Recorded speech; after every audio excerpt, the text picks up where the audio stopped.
Hello বন্ধুরা, welcome back to my channel. আমি জ্যোতি চলে এসেছি আবার একটা নতুন ভিডিওর সাথে। তো আজকের ভিডিওটা তোমাদের জন্য খুবই উপকারী ভিডিওটা পুরো দেখতে থাকো, কোনো রকম স্কিপ না করে। তোমরা আমাকে অনেকেই বলেছো দিদি তুমি চুল লম্বা করেছো কি করে। তো আজকে চলে এসেছি চুলের যত্ন কিভাবে নেবে এবং তার সাথে ত্বকের যত্ন কিভাবে নেবে, দুটোই আমি তোমাদেরকে এই ভিডিওতে বলে দেবো। সবার প্রথমে এখানে দেখতে পাচ্ছ অনেকগুলো অ্যালোভেরা জেল নিয়ে নিয়েছি। তো সব অ্যালোভেরার থেকে জেলগুলো বার করে একটা বাটিতে নিয়ে নিলাম। একটা আমি মিক্সার ব্লেন্ডে মিক্স করব না, কারণ মিক্স করলে যেন এটা পুরো জল হয়ে যায়। তো সেই জন্য আর কি হাত দিয়েই মিক্স করে নেবো। এটা দেখতে পাচ্ছ, অ্যালোভেরা যেমন চুলের যত্ন করে ঠিক তেমনই ত্বকের যত্ন করে। তো অ্যালোভেরা আমাদের শরীরের পক্ষে খুবই উপকারী। তো কারোর যদি চুল পড়ার সমস্যা থাকে বা ত্বকের সমস্যা থাকে, অ্যালোভেরা জেল কিন্তু তোমরা দিতেই পারো। অ্যালোভেরা জেল চুল পড়া কমায় এবং নতুন চুল গজাতে সাহায্য করে এবং চুলেরও গ্রোথ হয়। ঠিক তেমনই ত্বকেরও খুব যত্ন করে। ত্বকে কোনো কালো দাগ থাকলে সেটা দূর করে দেয় এবং ত্বক খুবই উজ্জ্বল করে। তো সবার প্রথমে আমি মুখে মেখে নিচ্ছি। ভিডিওটা এডিট করার সময় প্রচণ্ড হাসি পাচ্ছিল আমার, কারণ দেখে মনে হচ্ছে আমি থাক আর বললাম না বাকিটা। যাই হোক, মুখে এরকম ভালোভাবে 10-15 মিনিট ধরে মুখে দিয়ে ম্যাসাজ করে দিতে হবে। আমি তো প্রত্যেক রবিবার হলেই নিজের ত্বকের এবং চুলের যত্ন করি। তো তোমরা যারা সারা সপ্তাহে টাইম পাও না আমার মতো, তারা কিন্তু অবশ্যই রবিবার করে নিজের ত্বকের এবং চুলের যত্ন করতে পারো। বিশেষ করে শীতকাল কিন্তু ত্বক রুক্ষ হয়ে যায়, তো অ্যালোভেরা কিন্তু খুব উপকারী।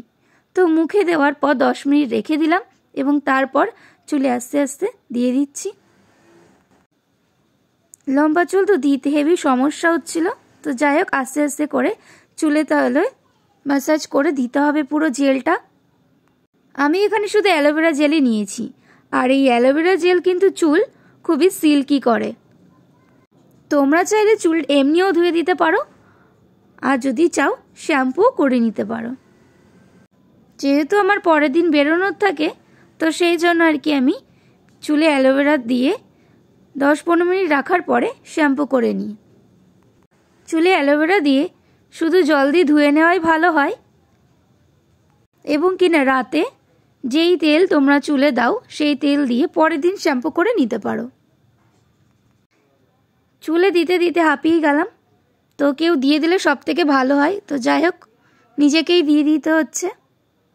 অনেকক্ষণ সময় লাগে চুলে দিয়ে ম্যাসাজ করতে, কারণ চুলে তালো ভালোভাবে দিয়ে ম্যাসাজ করতে হবে। এটা যদি তোমরা প্রত্যেক সপ্তাহে রবিবার করে বা তোমাদের প্রত্যেক সপ্তাহে যেদিনই টাইম পাও সেদিন যদি তোমরা এই অ্যালোভেরা জেল মুখে আর চুলে দাও, তাহলে তোমরা খুবই উপকারী পাবে। আর সেটা আমার কথায় বিশ্বাস করে নয়, তোমরা ব্যবহার করে তার ফল পেয়ে তোমরা নিজেরাই বলো। তো যাদের চুলের সমস্যা, ত্বকের সমস্যা, তাদেরকে ভিডিওটা শেয়ার করে দাও। আর তোমরা যদি কেউ জানতে চাও যে আমি চুলে কি শ্যাম্পু করি, সেটা হচ্ছে আমি এখানে ট্রেসমি শ্যাম্পু ব্যবহার করি। অন্যান্য শ্যাম্পুর থেকে ট্রেসমি শ্যাম্পুটা খুবই চুলে সিল্কি হয়, এবং আমি এই ট্রেসমি শ্যাম্পুটাই চুলে ব্যবহার করি। পেছনে ওই যে দেখতে পাচ্ছ আমার দাদু বারবার যাচ্ছে আসছে, আর আমাকে বলে যাচ্ছে আমি নাকি ঢং করি। বলো তোমরা, মেয়েরা ঢং করবে না এটা কখনো হতে পারে? মেয়েরাই তো ঢং করবে। মেয়েরা করবে না তা কি ছেলেরা ঢং করবে? যাই হোক, দাদুর সাথে কথা বলতে বলতে আমি সারা চুলে দিয়ে নিচ্ছি অ্যালোভেরা জেল ভালো করে ঢসে ঢসে। এই ঢসে ঢসে ওয়ার্ডটা আমি নতুন শিখলাম, তো সেই জন্য আর কি বললাম, ভালো করে ঢসে ঢসে চুলে দিয়ে দিলাম। তো ঢসে ঢসে চুলে দেওয়ার পর চুলটাকে এরকম পাগলির মতো, এরকম ওপরে জটার মতো করে বেঁধে নেব। আর সামনে একটু অ্যালোভেরা জেলের ছিল, ওটা আমি একটু ভালো করে ম্যাসাজ করে দিচ্ছি। তো বন্ধুরা, এরকমভাবে রেখে দিতে হবে 5-10 মিনিট। রাখার পরে শ্যাম্পু করে ধুয়ে নেব। আর আমার এই ভিডিওটা ভালো লাগলে অবশ্যই তোমরা লাইক কমেন্ট করে উৎসাহিত করো। এরকম নতুন নতুন ভিডিও পাওয়ার জন্য চ্যানেলটাকে সাবস্ক্রাইব করো। আর যাদের এরকম চুলের সমস্যা, ত্বকের সমস্যা, তাদের কিন্তু শেয়ার করো। তো চলো বন্ধুরা, দেখা হচ্ছে তোমাদের সাথে আবার কোনো নেক্সট কোনো ব্লগে। তো চলো, টাটা।